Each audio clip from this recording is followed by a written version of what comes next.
અંકલેશ્વર તાલુકા police અને ભરૂચ એલસીબીની ટીમે અંકલેશ્વર પંથકમાં બે સફળ રેડમાં ₹3,37,000નો વિદેશી દારૂ ઝડપી પાડી એક ઈસમની ધરપકડ કરી છે, જ્યારે કે 3 ઈસમો ફરાર થઈ ગયા છે. પ્રાપ્ત વિગતો અનુસાર અંકલેશ્વર તાલુકા પોલીસે સુરત તરફથી એક ટેમ્પો વિદેશી શરાબ ભરીને આવતો હોવાની બાતમીના આધારે વોચ ગોઠવી હતી.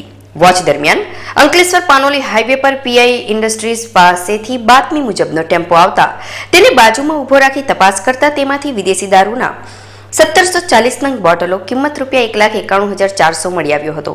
તાલુકા પોલીસે આ જથ્થા સાથે ટેમ્પો ડ્રાઈવર ઇમરાન રવિઉલ્લા ચતુર અલી ખાન રહેવાસી પ્રતિષ્ઠા રેસિડેન્સી નવજીવન હોટલ પાસેની ધરપકડ કરી છે.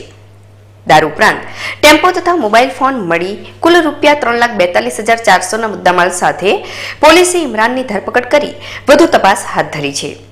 અન્ય રેડમાં ભરૂચ એલસીબી પોલીસે અંકલેશ્વરના નવા કાંસિયા ગામે દારૂની હેરફેરની બાતમીના આધારે વોચ ગોઠવતા કાંસિયાનો રહેવાસી કરણ ઉર્ફે સહદેવ વસાવા દારૂનો જથ્થો સગેવગે કરવાની ફિરાકમાં હતો.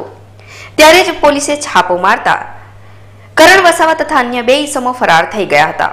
એલસીબીએ સ્થળ પરથી વિદેશી શરાબની 996 બોટલો કિંમત ₹1,46,400 તથા એક્ટિવા સ્કૂટર સહિત કુલ ₹1,86,400નો મુદ્દામાલ જપ્ત કરી અંકલેશ્વર શહેર પોલીસ મથકે ફરિયાદ નોંધાવતા શહેર પોલીસે ફરાર કરણ વસાવા સહિત 3ની શોધખોળના ચક્રો ગતિમાન કર્યા છે.